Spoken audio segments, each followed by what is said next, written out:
see my full screen? Yes. Yes.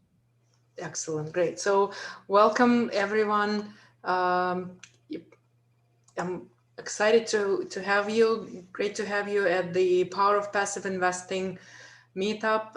It's an exciting meetup today. We have an excellent presenter. Julie Ann Peterson is going to talk about what you need to know to obtain multifamily financing. Julie has over 30 years of real estate experience, and outside of it, she is just in general a powerhouse. She helps anyone and everyone who reaches out to her. She's a wonderful, wonderful person. She obviously will share with us her experience and her background, but I just want to say that we're really excited to have Julie. A ton of people expressed interest and they keep joining us. I'm sure some folks are going to be late, but this is going to be a great meetup. Please prepare your questions. We'll let Julie do her spiel first and then we'll ask questions. So I'm sure it's going to be very interactive. Another piece of news is I now have a co-host. Rafael Ramos have graciously agreed to help out. So Rafael is with us at this meetup. He's been joining our meetups for quite a while now, but please welcome him as my co-host. This is the typical disclaimer. As usual, the content is for educational and informational purposes only.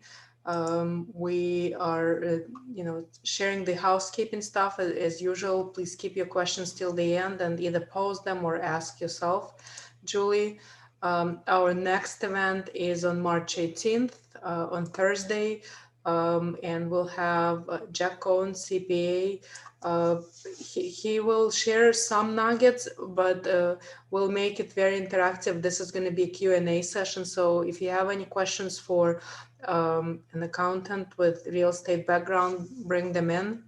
It'll be a great time to ask Jack your questions and decide whether to potentially maybe switch accountants if you're interested. And then we have a mineral rights session after that on April 1st. And I think this is our last Thursday session, if I'm not mistaken, and we're planning to switch to Wednesdays night, so it's going to be the same 7 p.m. on Wednesdays, but I will make additional announcement at the next meetup. So we'll have a couple of reminders before we switch, but we'll be switching to Wednesday, I think sometime in April or May. This is my information if you guys need to reach me. And that completes my presentation. Stop sharing. Julie, we're excited to have you, and please take over the stage. Well, thank you so much. Great to be here. Appreciate the invite, and I'm excited to visit with all of you. Again, my name is Julie Ann Peterson. I'm with Old Capital Lending, as you can tell. Old Capital has been around for 36 years. We started out in Texas with only one person, Paul Peebles. He's our national director. And he started out with just doing home loans and then got into multifamily and became partners with the education program of Lifestyles Unlimited in Texas. And we have done $2 billion with that one education program. We then continued to go into 2008 when we saw all of this collapse. And so we have been able to continue to thrive in this multifamily environment. We do commercial lending. We do $1 billion a year. We are able to do, our real focus is on multifamily, but we can get into other asset classes. Most of the people are looking at diversifying. If you can't get a deal right now, which is extremely difficult, so give yourself a pat on the back because it is really challenging. But we're doing a lot of, people are looking into industrial, into retail office. Retail and office is still challenging. We've got mobile home parks. Industrial is another great arena. Storage, the student and senior housing, two also asset classes that have been a bit challenging in COVID. I've been doing business for 30 years. I bought my first home 30 years ago. And then I have been a landlord for 20 years. I've been in the Bay Area as owning property in Chicago. I doubled my money in California. I had appreciation. I made no appreciation in Chicago, but I had great cash flow. Then I brought my business over to San Diego, which is where I am now.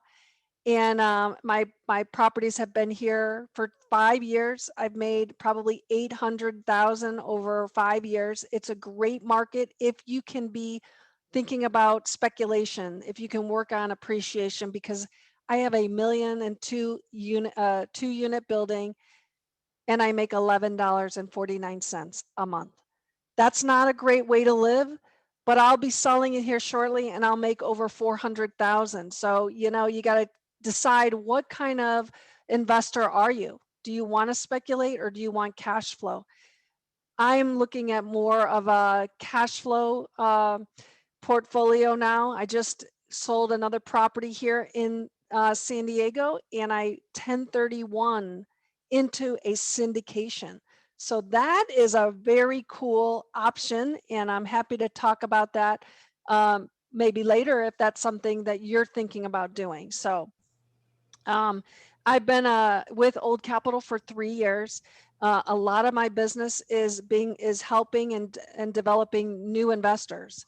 It is because I found that these education programs that are out there, they put a real good ecosystem together. So those people that find a deal, their investors in that program are feeding it. And so those GPs do not really need to capital raise.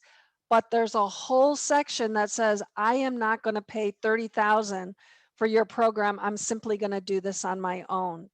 So I'm here to help the new people like yourself, potentially, in finding sponsors, finding limited partners, attorneys, your brokers that you need to work with. I am different because I'm bringing my team of people that I work with that are leaders in the industry that really have a strength for you to take down a deal. What I want to talk to you today about is how do I get into commercial property if I don't have anything? And so if I don't have anything, how do I put together and structure the deal, right? We as a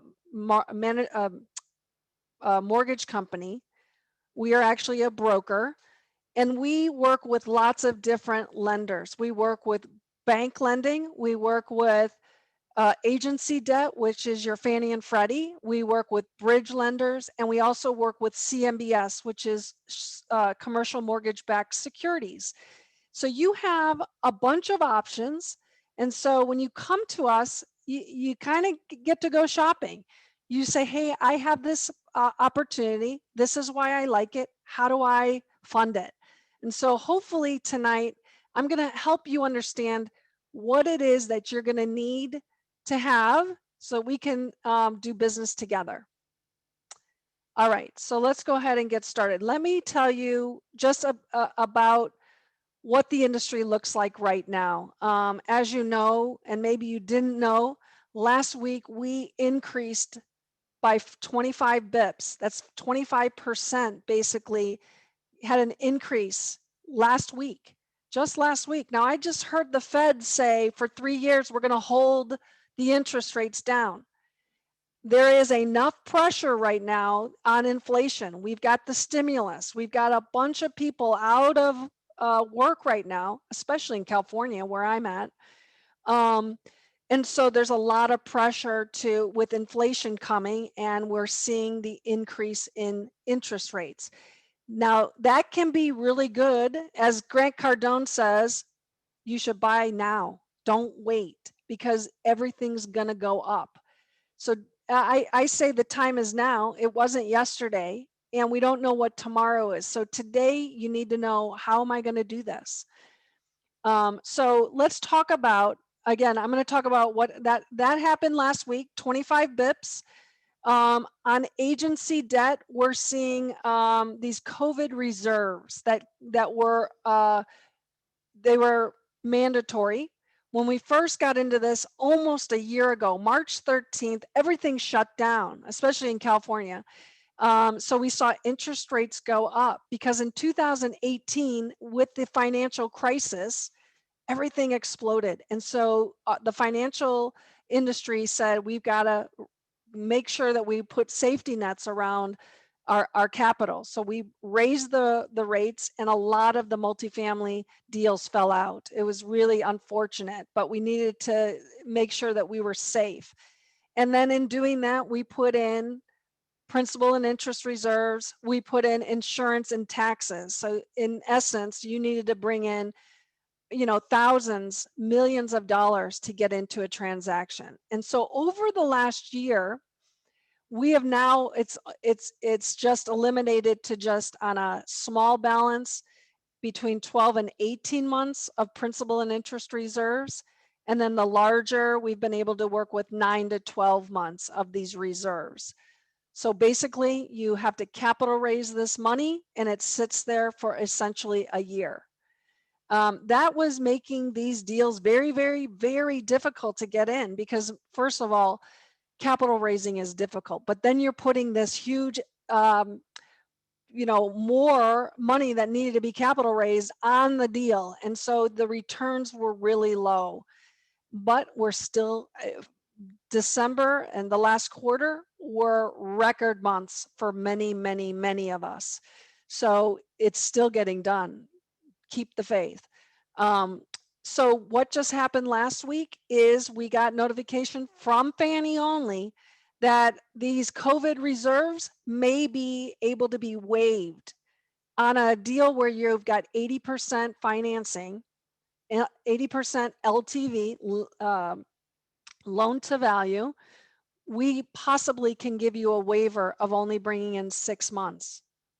That's from $3 million loans all the way up into the millions and millions. So 6 months is not, that's a reduction of 6 months. So that's great. We actually saw 18 months from 6 million down to 3 million. So we no longer, it's not 18 months, it's actually now potentially 6 months. But you do need to have stable rent collections, and you also need to have minimal aged receivables. So again, in this COVID environment, not everyone is going to be able to get those waivers. So it's something to be thinking about when you're underwriting your deal to keep this in mind. So those two things were big deal over the last 2 weeks. So we're right on the cusp of being able to share this information. So let's go through what we do at Old Capital. So we've got bank financing. Again, we do agency, which is about 95% of our business. Bridge financing, which is your short term, people call them like construction loans. And then the CMBS. We're not going to spend much time on CMBS. You could also use CMBS in your industrial, in your office, in your retail. But for our conversation today, we're going to talk about those 3 items. Now, people are going around and saying, I don't need any of my own money. I can use other people's money. And to some degree, I agree. But our lenders are going to look for 10% coming from the GP, 10% of the transaction, 10% of the loan amount coming from the GP. Let's talk about bank financing, because you're not going to be able to use a lot of other people's money, let's say, in bank as easily as agency. So bank financing is recourse loans. So that's kind of like your home loan, where you have a balance sheet, you have your net worth. And when you put on a bank loan, the bank comes in, puts their hand in your pocket and says, I get to hijack that portion of your balance sheet, and I'm going to hold on to that. You can't get more financing, a portion of it, until you get rid of this loan. So you got to be thinking about that. That is your personal liability. So if you want to go send your kids to college over the next 5 years, you may not be able to get as much funding for that. You're buying a car, you're buying a house, you're buying a business. This is hitting your balance sheet. You need to be thinking about that.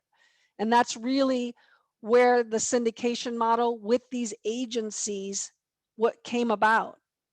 So in bank financing, what you're going to see is 5-year loans typically. Now, every bank is different in every region. So for me to say every bank is 75, every bank is 5 years, and every bank is 25 years amortization is it's not real. But I'm giving you a guideline so that you can understand. Typically it's 75% is what they're going to finance. And so the 25 that you're going to be bringing in is going to be typically is going to be from a couple partners, and we're going to run your credit, and we're going to look for FICO scores that, are in the 7s, maybe 8s. There are costs involved if you've got less a FICO score. So if you're looking for the very cheapest, you'll have to think about, will I be able to do that with the FICO score that you're presenting to them? Banks are there for new people. They're there for assets that are below 90% occupied. They're there for potentially less than $1 million. We work with assets that are $1 million and 5 units.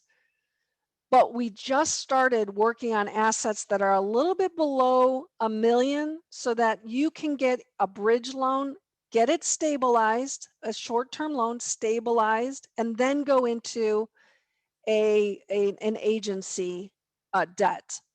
So bank financing it's still okay. Don't take it off the shelf, but your best financing is the agency. Are there any questions on bank financing before we move forward? Okay, so let's talk about agency. Again, this is really the gold standard when it comes to JV deals or syndication. The syndication model is this. It says get your cheapest money, the most money for the longest term, and with the least amount of liability. And so that's where Fannie and Freddie jump in, and it is just amazing kind of financing. Again, we are your largest partner in this deal. We're bringing 75, 80%, and potentially 85 on a bridge. So we really have to have a good relationship. You have to know, like, and trust your lender. And as a mortgage broker, we can go on behalf of you to all these different lenders. Some people say, well, I want to go direct because when I do my home buying, I always want to get the cheapest loan. And in commercial real estate, that's not, you want to think about that because that's not always the best idea to go direct because there's no one working on behalf of you. They may be saying, hey, I can give you this deal at 80%, and I'm going to see Julie, and she can only get me 75%. And you say, well, I think I'm going to go with the cheaper guy who's giving me 80. I don't have to capital raise that much. But at the end of the day, 10 days before you close, you've got earnest money down, you're hard into the deal, right? And they come to you and say, oh, by the way, I can't get you 80. I can only give you 75. And so you really want to make sure that you're working with a broker, if you can, somebody that you like, that's going to work on behalf of you and it's going to tell you the truth. Because at the end of the day, these transactions can take you simply 2 years. I mean, some of us are working on these. We keep trying to get into these deals. We're like top three, best and final, right? And you get yourself into a situation where you're number one and you want to be with a lender that's going to take you to the close. So be very careful when you're choosing your lender because we are not all created equally. So this agency financing, you got Freddie and you have Fannie. Freddie we've got two types of loans. Well, there's probably three types, but for what we're going to talk about today is the small balance.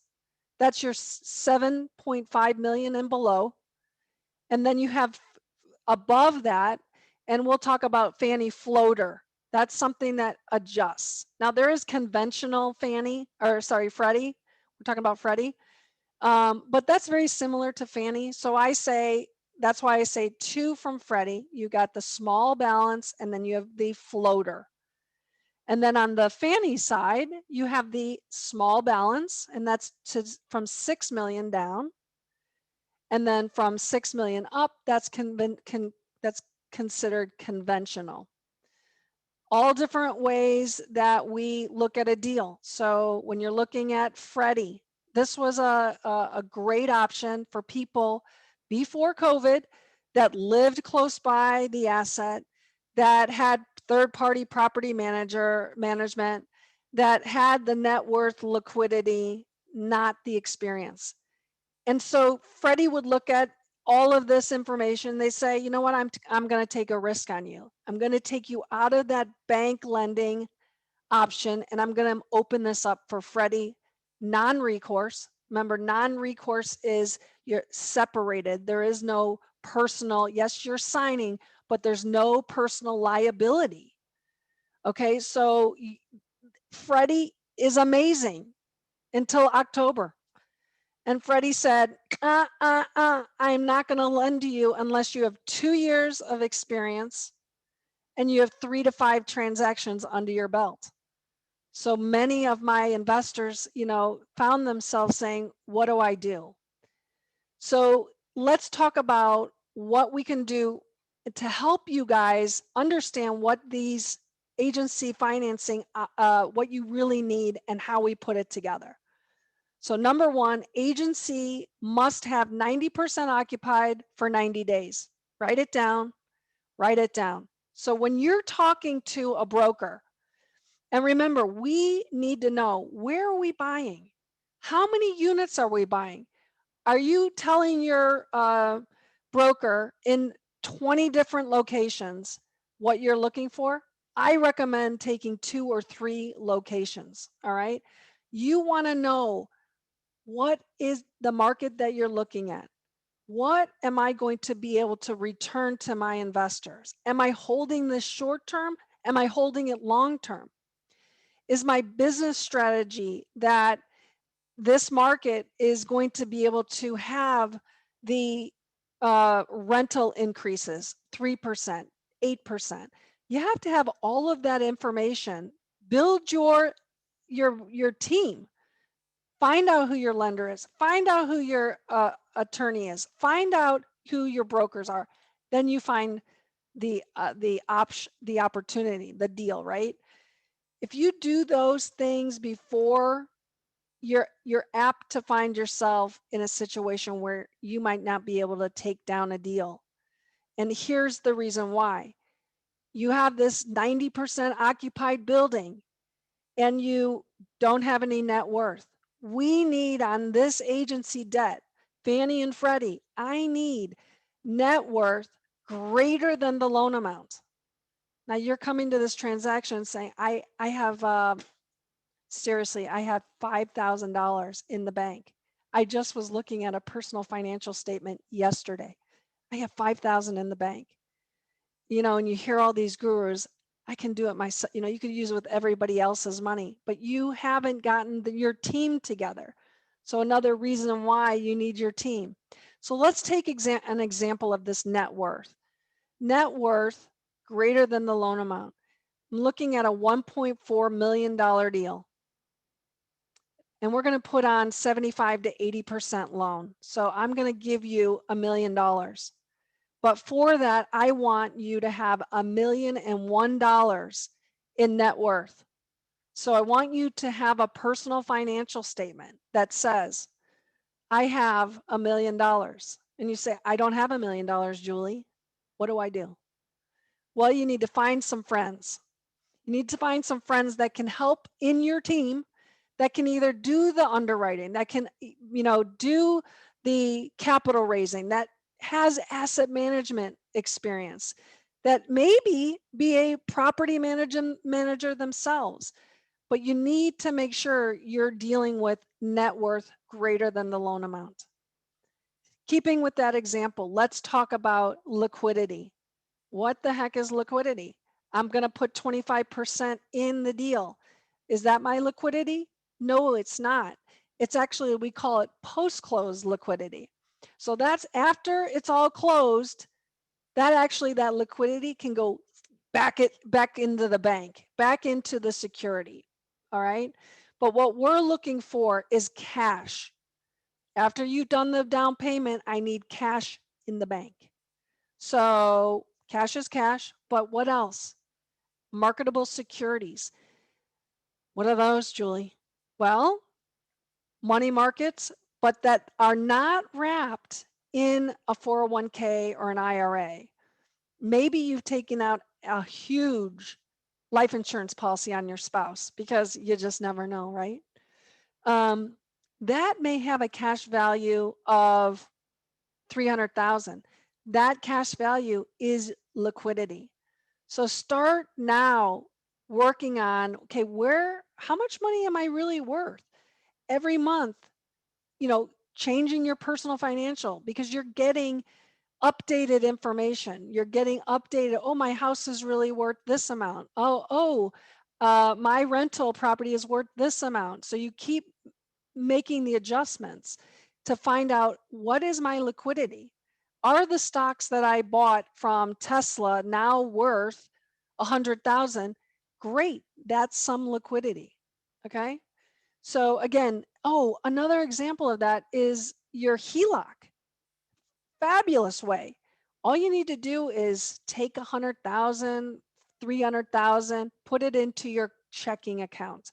Let it sit there for 3-4 months, just as long as when I ask you to bring me a statement that it would show you've got it here, right? So liquidity is important. And let's say you don't have it. Anybody know somebody that has money in the bank? You got to know them. Every person that you talk to every day, I hate to think about it, but these multi-level marketing companies, they're like, oh, I'd like to meet you for coffee. They're always trying to close you, right? I don't really want to compare it to that, but every person that you meet is looking for an opportunity to have a better financial freedom in their life. And you can be that conduit to making that happen. And so maybe your strength is capital raising, and that is simply the easiest thing when you're talking to people, that you can bring that to your team. All right. And then the last thing, and again, this is what changed. It didn't change. It changed for the Freddie, but it didn't change for everything else. That we need to have 2 years of experience with 3 to 5 transactions. So you say, I'm brand new here. How do I do this, Julie? I found this deal. Well, you need to find a sponsor. Now, Julie can help you find a sponsor. I'm constantly building my sponsor network. But you have to remember that a sponsor is somebody that you're going to be in business with for a long time. Do you think it is the wisest idea to be going into business that somebody that just like you went on your first date and now you're getting married?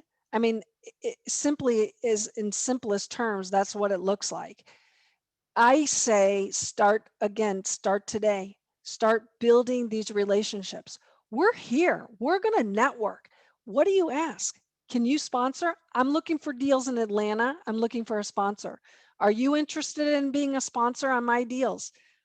You know what? Let's visit. Let's visit offline and let's talk about it. Let's talk about what is important to you.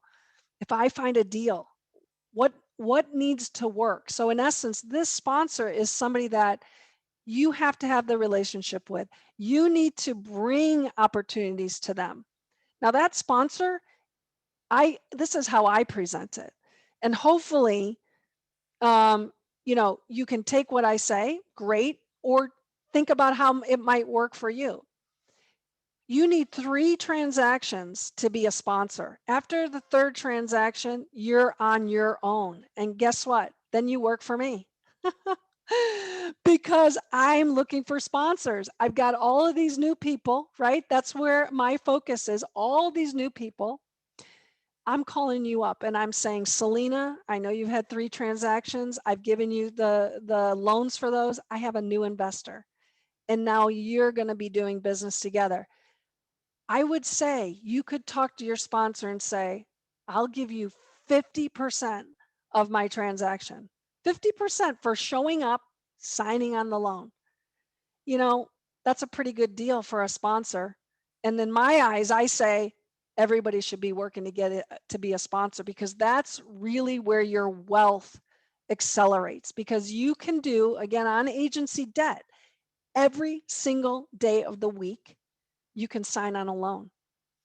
So just think about looking for the right sponsor. Tell them you'll give them 50% your first transaction, 35% on the second transaction, and maybe 20 to 25 on the third. You're really not holding my hand anymore, but I still need you. So I would start today. Don't just have one sponsor, have 3 or 4, because when you find that deal, they may not be available. Now that sponsor may be your person that's bringing your net worth, that's bringing the liquidity, and obviously bringing the experience. And that's the way that you can use other people's money, because they have a track record. And maybe the lender will say, I am confident that this guy will be able to get this done. I approve him. But let's think about that for a minute, folks. What about your investors? What about the people that you're saying, come invest, let me take your money? And they say, Raphael, how much money are you putting into this deal? And you say, oh, I'm not putting any money in. What's the confidence level that you're going to see from that investor? That's a real good way to lose an investor. So not only do you want to see if your sponsor will be an investor in the deal, I mean, really, from a lender standpoint, that would be a great thing. Have him put 50,000. What's the deal? I'm going to give you 50% of the deal. Could you give me 50? I'm right now in a deal where the sponsor is bringing 0. He's not capital raising. He's doing nothing for 50. I think he's only going to take 25%, but that's a pretty darn good deal. All right, so you've got all what it takes to be in agency debt. You've got 90% occupied. You've got your net worth greater than the loan amount. You have your liquidity, 10%, and you have your experience. Now, when we get into these Fannie and Freddie, what we're really looking at is in the past, I should say, we've seen 80% in the large MSAs. So Boston, New York, Tampa, Dallas, most of those metros in Texas, these are getting you your best rate. So that's 80% loan to value. And we have a debt service coverage. Do you guys know what debt service coverage is? That says I'm able to cover the mortgage. 1-to-1 would be covering the mortgage. We're asking for a little bit of coverage in those larger markets by 20, quarter more, right? So in these large markets, 80% LTV. In the smaller markets, it's more of like 75. And what we do is we bring more money into the deal at 1.30, 1.25 on the large markets, 1.3 on the smaller markets. And then we may, in these tertiary markets like San Angelo, it may be 75 at 1.4, those small tertiary markets. So you're saying to yourself, I want to go to the big markets. That's great. Go to the big markets.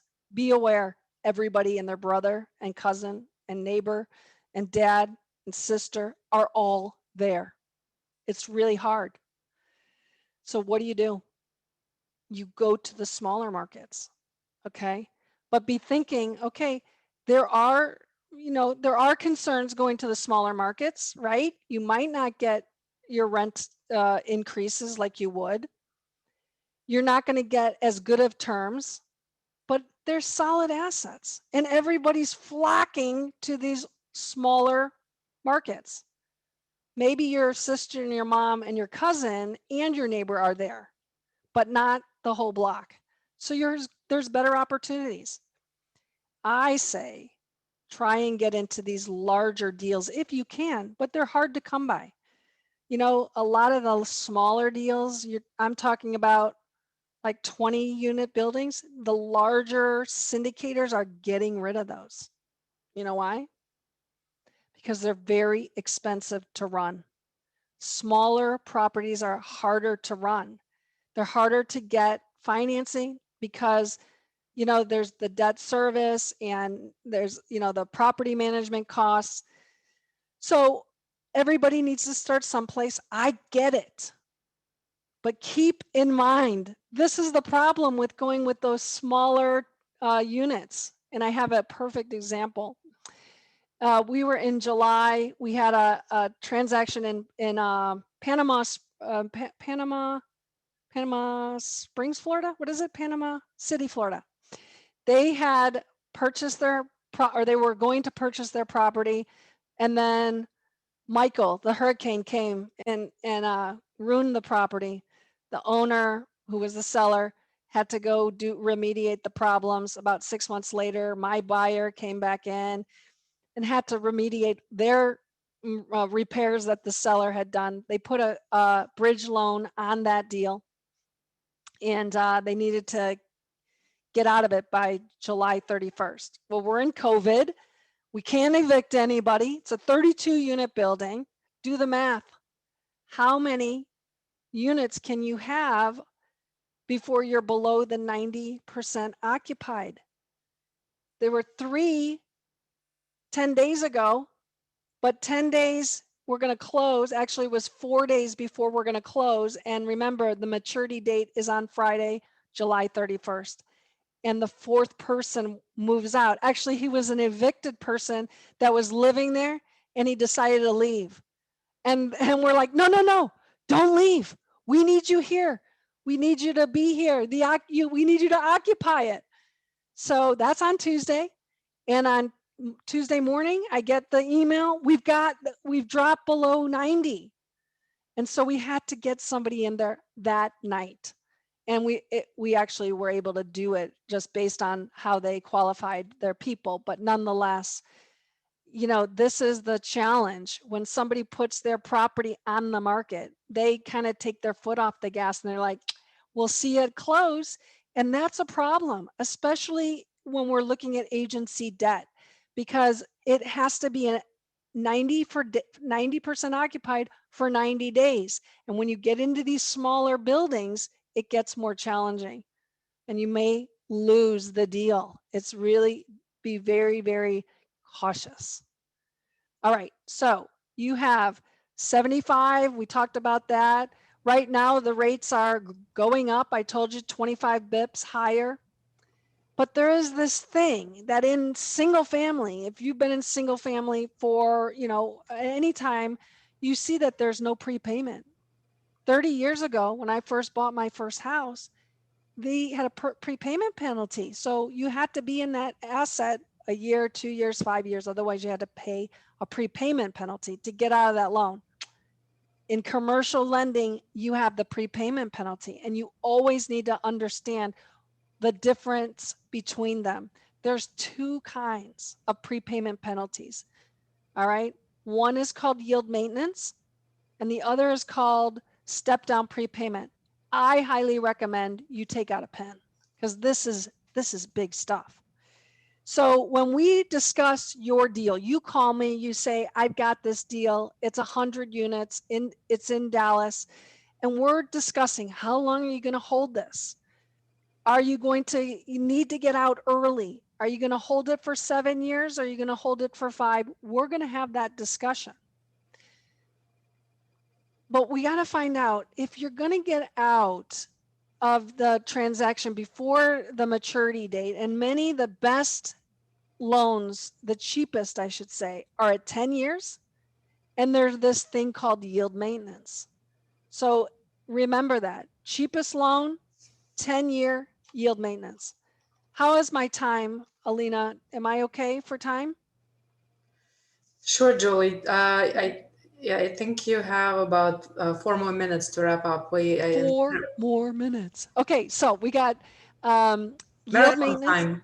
What's that? Marathon time. Marathon time. Okay, yield maintenance. So keep this in mind. We are in a changing environment where the interest rates are going up. We discussed that. On yield maintenance, there's a lot of assumptions right now because people bought them at 5% and the interest rates dropped, were the lowest ever. So these people are trying to get out of their loan, but they have this yield maintenance penalty. Okay, that's a problem. But if we think about our environment we're in, it's going up. Yield maintenance means if I sell this, when I got into this for 3.5% and it goes to 4.5%, those people that bought this security, meaning they bought the loan, they are getting returns on your loan. They were told for 10 years, I'm going to get paid 3.5%. Well, every time they go to their mailbox, they're getting a check for 3.5%. Well, now it went up to 5% or 4%. They want to get paid at 4%. So they're happy. Let's get out of this loan, right? So we don't, when it goes up, they want to get out of that loan. When it goes down, they now have to find another vehicle to be able to get paid at that rate of 3.5. If it goes down to 2, they're in problem. And that's why there's a lot of assumptions going on, because it's millions of dollars to get out of this yield maintenance penalty. The other one is step down prepayment. So let's write this across a line across your paper, and you put 1, 2, 3, 4, 5, 6, 7, 8, 9, 10. 10-year loan. Below the line, you put under 1, you put 5, under 2, you put 5, under 3, you put 4, under 4, you put 4. Now you can see a pattern: 5, 5, 4, 4, and you can keep going: 3, 3, 2, 2, 1, 1. So Lila, you say, I'm done. My business plan is done at 6 years. What's it cost for you to get out of that loan? I don't hear you. No, it's the 6th year. What? But How much? You said it's 5544554 No. 332211. No, 5544332211. So 6th year. Oh, What does it okay. cost? 3. 3%, you guys. You have to underwrite that as a cost to your bottom line. To get out of this loan, you're going to pay me 3%. You're going to pay your broker who's selling it 3%. That's 6% to get out of this loan. If we're in yield maintenance and it goes up, you may pay me $5,000. It's very little. So keep that in mind. These are the options that you have when you go to commercial lending. Now, real quickly, we've got bridge lending, short term, 3 years, interest only.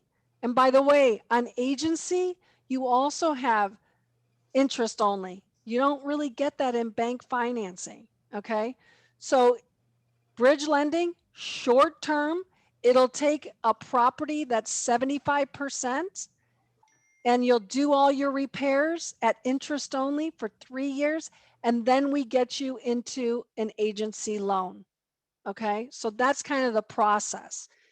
On these non-recourse bridge loans, they're going to want to see you living or having somebody close by the asset who has experience, because not everybody knows how to change an asset from 75 to 100. What do we need to do? What kind of vinyl flooring? What kind of fixtures is it going to take to get us to have it where we're raising the rates $100? So that's the 3 that I talked about: bank, agency, bridge lending. What do you need to bring to me? I need a T12 I need a rent roll, and we're talking updated financials. It's not something that was back in October. That's 5 months old. I need it now because it's one of these things, garbage in, garbage out. We want to have the most accurate analyzing tool that you guys can provide us. The other thing we're going to want to know is who is the sponsor, who's bringing your ability to get this done. And we would really like to see your personal financial statement. We call that a PFS, a schedule of real estate owned. Those are your house, your rentals, right? And that's called a SREO. When you see that, that means schedule of real estate owned. And then the last thing is a resume. Not a resume that I'm a babysitter on Tuesdays for my grandchild and I work at the post office. That's not going to work. I want to see that you have education in commercial real estate. Okay, I have thousands of hours. I have 14 hours of real estate. Okay, really sell yourself to the lender because that's what we do. We need to gather your information and we go and sell you to the lender. All right. I wrapped that up really quickly, you guys. That was awesome. You won the marathon, Julie. You did a good job. Excellent. Thank you. Thank you. No, that's, Are there any questions? don't even ask. I mean, we have Don't a ask. huge array of questions waiting, and I'm sure folks are going to start muting themselves and asking. I'll start with what I see in the chat, and then we'll let folks take over and ask personally. So, do the banks typically accept HELOC as liquidity, and does it have to be taken and sit in the bank for at least 3 months? Yeah, and that would be on agency, not so much on bank, because bank's going to look at the finance a little bit different. What your ability to qualify? It's FICO scores. It's have you done this kind of real estate before? So for agency, yeah, the HELOC needs to be held. I mean, there are people that say, oh yeah, a month. I say 3 months. Have it there, show that there, you've had access to it. Yeah. Sure. Tori is asking, any investing is in Canada. Tori, are you asking whether this financing will work for Canada? I don't see Tori here. I mean, Financing so I'll just address that. So financing in United States. So Guam is a United States territory. Puerto Rico is United States territory. But people from Canada can invest here. And apply for US financing. Yep. Awesome. Okay. Next question is from Rick. What capital ratios do you from go up to the 5 tiers A plus A minus, B plus B for multifamily? Yep, we do all of it. So you're really, let me step back. We don't do D. We don't get that many options for D because D usually is in pretty bad shape. One of our partners says never buy in the bad areas, the ghetto. Okay, so hard. We're not going to support that. Maybe a bank will. Hard money. It's hard to be building equity in a D property. It's possible, but it's hard from coming to Old Capital get that done. Sure. Are loans assignable anymore? Assumable. Loans are assumable. In particular, you're going to find that on Freddie and Fannie are assumable because of the yield maintenance penalty. Yes. Okay, folks, feel free to unmute yourselves. The question that I had is in terms of the penalties that you talked about. So when deciding on the loan terms, floating rate versus set rate, if you're underwriting for, let's say, 5 years, but you're thinking maybe I'll flip it in 2, is it better to start with the bridge loan in that case and or floating rate, just because the floating rate will also assume there is no penalty? So a bridge loan can have a prepayment penalty. So you might have that. I would say it just depends really here's the risk. Sometimes you get into these bridge loans and you can't get it executed in time. Maybe it took longer. Maybe you couldn't get those tenants out. We always say if there's ability to do agency debt, it's 90%, then we would structure it. We'd really encourage you to get into agency. But right now, I'll tell you, we're seeing a huge amount of bridge lending going on because why? People are overpaying for their property. The way we underwrite is it has to have that debt service coverage. And what's happening is in these, major markets, even in the small markets, but in these markets, people are saying, oh, I want to pay 9 million because I want to get this, but it's only valued at 8 million. So the bank's not going to say, oh, I'll give you the money because you want to pay that. So you're not able to get the money from the banks then you'd have to bring in a lot more money and it's not valued at what you want to pay. So what we're doing a lot right now is doing bridge financing because maybe agency can only get you to 65 because of that debt service. And I can get into 75, maybe 80 loan to cost in a bridge loan. So bridge loans are big, big, big right now. And those are 3 years typically. And then you have 1 year and then another year extension. So in essence, it could be 5 years interest only. You got bucket loads of cash coming in and you're only paying out a little cracker of it.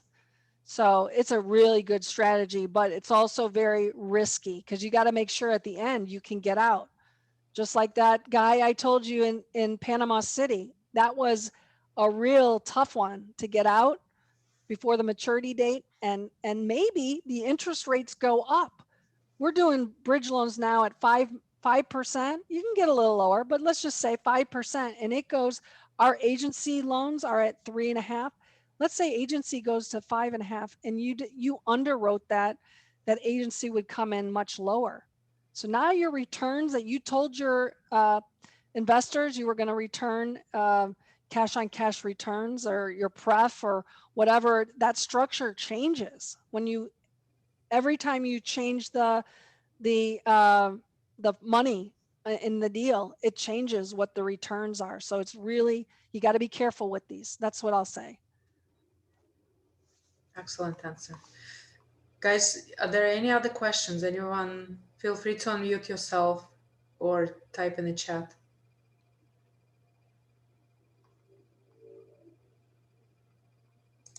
Did you learn anything today? Selena? Did you learn something? Did you have an aha moment? I didn't know the rates were going up already. I know it's surprising, but here's what I think. I think that you're gonna see this, but it's gonna keep, come up, down, but I think it's ultimately gonna continue to get traction. Yeah. That's what I say. But who And am I? I'm not an economist. And I never paid attention to yield maintenance. There you go. Excellent. Yeah. Okay, Trevor, you're everywhere. What did you learn today? I'm not sure I learned anything new, sorry. But I've heard you say it so many times. Yeah, good.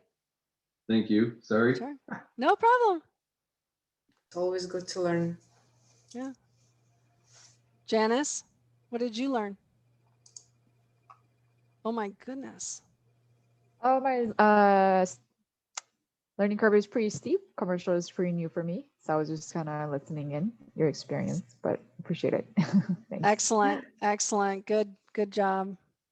This was awesome. Angel, here we go. There were double angels. I tried to pull one of them. Did it not pull?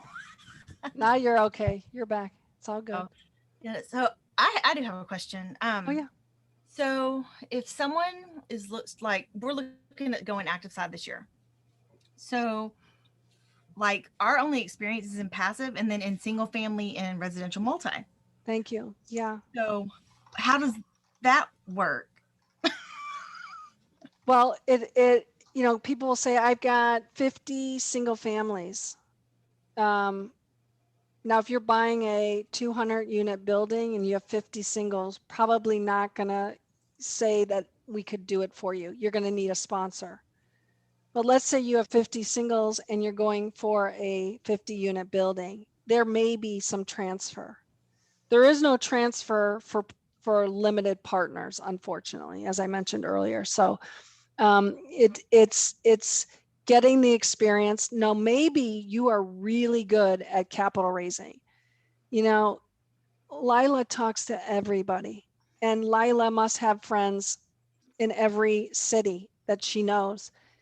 And she could say, I'm going to jump into a deal. I really like this deal that I see in Augusta, Georgia. She could basically take her friends and go invest in that. And now Lila becomes a partner in this transaction. So don't think that you have to be doing all of the underwriting and finding the deal and all of this. There are other ways to get onto the management team of a transaction. And again, once you do this 3 times, you now become that sponsor. But you do need to know how to underwrite it. Yeah. So I have another question then. Yeah. So like we're looking at something here in our hometown. Yeah.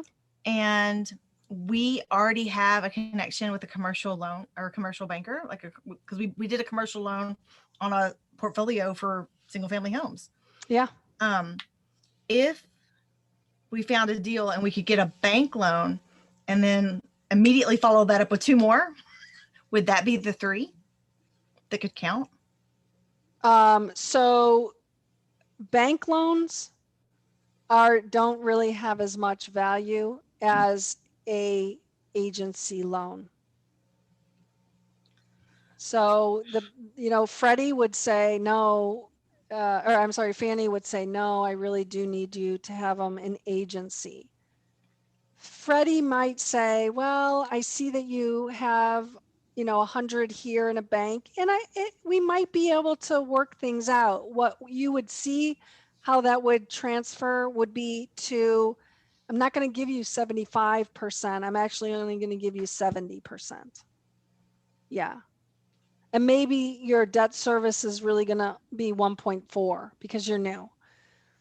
And do keep in mind on these things, when you're looking for a property manager, not all property managers are created equal. So make sure that you don't go out and you find the local person, Angel, who's doing all of the single families, because when you get to multifamily and he only has 2 multifamilies and they're like 5 units and you're going for the 50, the bank is going to say, I'm sorry, you need to go find another property manager. So the property managers that you are wanting to put on your transaction have to have at least the same size and more than just a couple. They really do need to have a good, in their portfolio, they have to have a good amount of units. Yeah. Wow. Thank you. You're welcome. Excellent answer. Guys, any parting questions for Julie? Yeah, I have a question, Lena. It's good to see you, Lena. That's what I said way back when I was muted. Julie, when did either Fannie or Freddie start with going 2-year tiers, starting with 5 down to 0 on a 10-year treasury, 10-year loan? And is that Fannie and Freddie, or does Old Capital get any part of that PPP, prepayment penalty? The Old Capital does not receive any money on the prepayment penalty. I'm unsure of the question. So could you repeat the question? When did Fannie and Freddie start going so many years out, doing double 5544332211. You, Yeah. you mean for just a step down prepayment? When did they Yeah, 'cause I start never- offering that? I never saw it go out that long, and I was just wondering, is that from the financial crisis? I don't know when that showed up. I've been doing this for 3 years. It's been here. Uh-huh. Yeah, and you can structure that differently, actually. You can structure it as a 5-year and then 5, 4, 3, 2, 1. And you can structure it 7 years yield maintenance and then Right. 3, 2, 1. There's different, when you go to step down prepayment from a yield maintenance, the quote will be 40 to 50, maybe even higher bips higher for a loan with us step down prepayment. So it is considerably more expensive, but you're it losing- also lets you sleep at night. You're losing it. Yeah, you're losing out on that long term, and with rates so low still, why give that up to go to a 5 or a 3 year? Yeah. Mhm. By the way, we could be related. I have a whole Peterson side of the family. My mother's grandmother was a Peterson. Well, that's my married name. Married so name. Okay. So I I'm don't related know to your what's husband. going on that side. Yeah. Yeah. Midwestern, Yes. Yes. I'm from Wisconsin. Chicago. Wisconsin and Minnesota. Yeah. Yeah. Hey there. Hey there. Time to look at your family history tree. Yeah. Awesome. Guys, any other questions, Julie?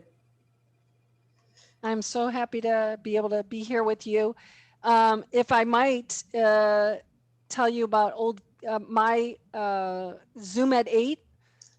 Is that okay? Yeah, absolutely. Lena? Okay. All And right. please So feel Zoom. free to share your contact information in the Okay. chat as well. So Zoom at 8 started before this whole COVID thing, and I started it because I'm an advisor on the Michael Blanc education program. And I told you that they don't have this ecosystem. So it was my interest to get all these investors to feed those deals for the mentor program because they didn't have anywhere to go. So I was bringing in like people to educate them and get them to do it. Well, 10 months ago, 11, well, it was right around COVID, so almost a year. We went nationwide, so we gave it out to everybody. So now we have speakers, and we have networking, and it's every Tuesday, Zoom at 8 p.m. Eastern.